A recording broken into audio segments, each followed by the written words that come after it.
नारे, भाजपा समर्थकों ने किया खुशी का इजहार। ऑयल फैक्ट्री में हुआ गैस सिलेंडर ब्लास्ट, हादसे में एक मजदूर की मौत, 6 लोग गंभीर रूप से घायल। कांग्रेस नेता राज बब्बर पहुंचे फिरोजाबाद, पूर्व विधायक गुलाम नबी की मौत पर जताया शोक, राहुल गांधी को लेकर चल रहे मामले पर दिया बयान। चंदौली पहुंचे मंत्री संजीव कुमार गौड़, योगी सरकार के दूसरे कार्यकाल के 1 साल पूरे होने पर की प्रेस वार्ता। अवैध प्लॉटिंग पर चला प्रशासन का बुलडोजर, प्लॉटिंग करने वाले माफियाओं में मचा हड़कंप। नमस्कार, आप देख रहे हैं आज की खबर। आपके साथ में हूं अफीफा मलिक। सूरत की कोर्ट में पहले राहुल गांधी पर आरोप सिद्ध हुए और फिर वायनाड से उनकी सांसद की सदस्यता रद्द कर दी गई। राहुल गांधी की सांसद की सदस्यता खत्म होने पर अमरोहा में भाजपा समर्थकों ने खुशी का इजहार किया।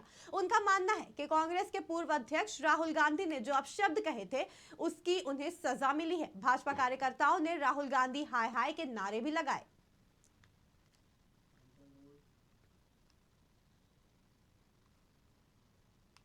की साख दुनिया में बढ़ी है, सारी दुनिया के नेता कहलाए जाते हैं। ऐसे पिछड़ों के, दलितों के, गरीबों के मसीहा, उनको अपशब्द कहने वाले बड़े कांग्रेसी नेता को हम सब ने अखबारों में भी पढ़ा होगा।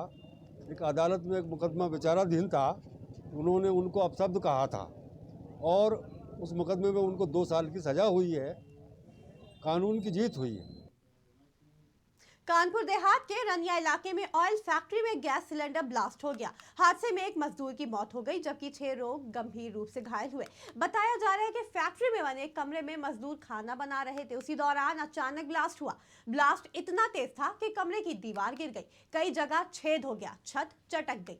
धमाके के बाद कमरे में आग लग गई। आवाज सुनकर आसपास के लोग मौके पर पहुंचे। उन्होंने झुलसे हुए मजदूरों को बाहर निकाला और पुलिस को इस पूरी वारदात की सूचना दी। उधर पुलिस मौके पर पहुंची और घायलों को अस्पताल में भर्ती कराया गया। शुरुआती जांच के आधार पर पुलिस ने बताया कि वैभव एडिबल फैक्ट्री में हादसा हुआ है। हादसे के बाद मौके पर पुलिस बल तैनात कर दिया गया। घायलों को कानपुर इलाज के लिए भेजा गया है। एक घायल मजदूर ने बताया कि हम लोग खाना खाने जा रहे थे, तभी तेज धमाका हुआ। हम लोग समझ ही नहीं पाए कि यह हादसा कैसे हो गया। वो जो सहायता वो कंपनी जो बनता है, जो होना चाहिए वो होगा। अभी कुछ निश्चित नहीं है, जो बनेगा वो दिया जाएगा। सबसे पहले तो वो मतलब एक तरीके से ठीक होकर बाहर आ जाएगा। ये सब कॉन्ट्रैक्टर के अंदर में है जो अपना विधिवत कार्य करते हैं। देखिए, हमारे थाना रनिया क्षेत्र अंतर्गत एक वैभव एडिबल लिमिटेड एक इंडस्ट्री है। कल शाम को ये जो इनकी लेबर क्वार्टर्स है उसमें एक ब्लास्ट हुई थी।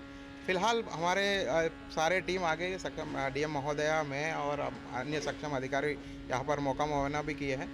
फिलहाल अभी फोरेंसिक टीम एक्चुअली एक्सप्लोजन की क्या वजह थी उसके अभी हम। कांग्रेस नेता राज बब्बर ने फिरोजाबाद पहुंचकर पूर्व विधायक गुलाम नबी की मौत पर गहरा शोक जताते हुए उनके परिवार से मुलाकात की।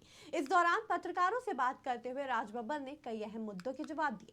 राज बब्बर से पूछा गया कि अटकलें लगाई जा रही हैं कि तीसरा मोर्चा बिना कांग्रेस के 2024 का चुनाव लड़ने की तैयारी कर रहा है। इसका जवाब देते हुए उन्होंने कहा कि चिंता मत करो, कोई अटकलें ना लगाओ। वहीं 2024 के चुनाव की तैयारी के सवाल पर राज बब्बर ने साफ तौर पर बोला कि मैं जिस मौके पर आया हूं यहां पर चुनाव की कोई बात नहीं करना चाहता हूं, लेकिन कांग्रेस के पूर्व अध्यक्ष राहुल गांधी की हेट स्पीच मामले में गुजरात की अदालत ने 2 साल की सजा सुनाई। उस पर बयान देते हुए कांग्रेस नेता ने कहा, कानूनी प्रक्रिया हो गई है, किसी भी फैसले पर टिप्पणी नहीं की जा सकती। हालांकि कांग्रेस पार्टी इस फैसले को लेकर आगे की अदालत का रुख करेगी।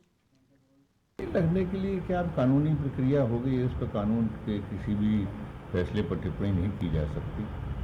सज़ा मुझे भी 2 साल की हुई है इसी चुनावी राजनीति में, और राहुल जी को भी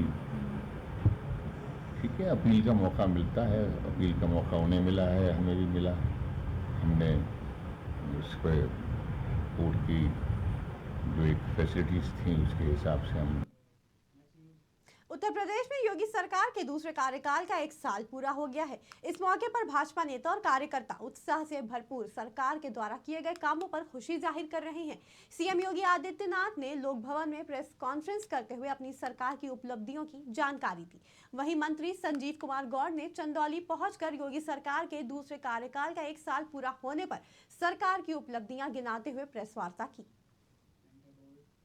माननीय मुख्यमंत्री योगी आदित्यनाथ जी के नेतृत्व में आज हमारे भारतीय जनता पार्टी के 1 वर्ष 2022 का अभी 1 वर्ष का कार्यकाल की उपलब्धि को लेकर के आज उत्तर प्रदेश के प्रत्येक जनपदों में अपनी कार्यकाल के और अपने विकास कार्यों की उपलब्धियों को लेकर के हम सब यहाँ आए हुए हैं। आज हमारे प्रदेश की डबल इंजन की सरकार माननीय प्रधानमंत्री जी के एवं माननीय मुख्यमंत्री जी के नेतृत्व में जनता से किए गए वादों एवं संकल्पों को अमरोहा में अवैध प्लॉटिंग पर बड़ी कार्रवाई करते हुए ज्वाइंट मजिस्ट्रेट प्रतिभा सिंह ने अभियान चलाया। प्लॉटिंग करने वाले माफियाओं के खिलाफ कड़ा कदम उठाते हुए अवैध प्लॉटिंग पर प्रशासन का बुलडोजर चलाया गया।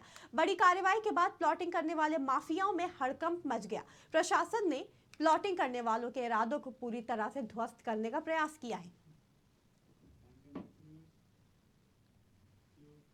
सोनभद्र में रॉबर्ट्सगंज और एसओजी पुलिस को बड़ी सफलता मिली है, जहां मादक पदार्थों की तस्करी करने वाले अंतरप्रांतीय गिरोह के 2 गांजा तस्करों को गिरफ्तार किया गया।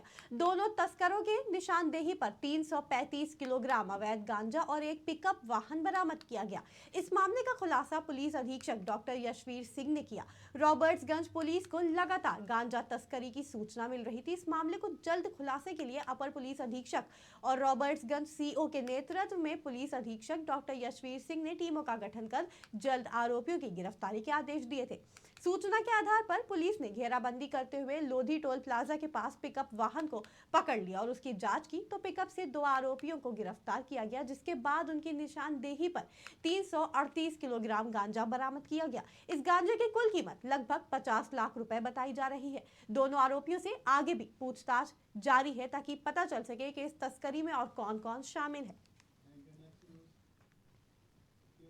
कानपुर क्षेत्र में दबंगों के हौसले इस हद तक बुलंद होते जा रहे हैं कि उनके दिमाग से पुलिस और प्रशासन का खौफ खत्म होता जा रहा है। जहां वर्चस्व की लड़ाई में अक्सर आतंक की तस्वीरें देखने को मिलती हैं। इलाके के दबंग चौक चौराहे से लेकर बीच सड़क तक उत्पात मचाने में बाज नहीं आ रहे हैं। ताजा मामला बर्रा थाना क्षेत्र के जरौली फेज 1 इलाके का है, जहां बीच सड़क दबंगों ने जमकर मारपीट की। इस दौरान वहां मौजूद लोगों को ईंट पत्थर से मारकर लहूलुहान कर दिया गया। इस दौरान 15 मिनट तक बीच चौराहे पर चलते रहे लाठी डंडे, लेकिन बावजूद इसके मौके पर नहीं पहुंची पुलिस। कानपुर में चोरों के हौसले भी हर रोज बढ़ते जा रहे हैं। जहां चोरी की वारदातों को अंजाम देना उनके लिए कोई बड़ी बात नहीं है। शहर में बैंक ग्राहकों के लॉकर से जेवरों की चोरी की वारदात बढ़ती जा रही है। शहर के किदवई नगर की बैंक ऑफ बड़ौदा की शाखा में लॉकर से 1.5 करोड़ के जेवर गायब होने से हड़कंप मच गया।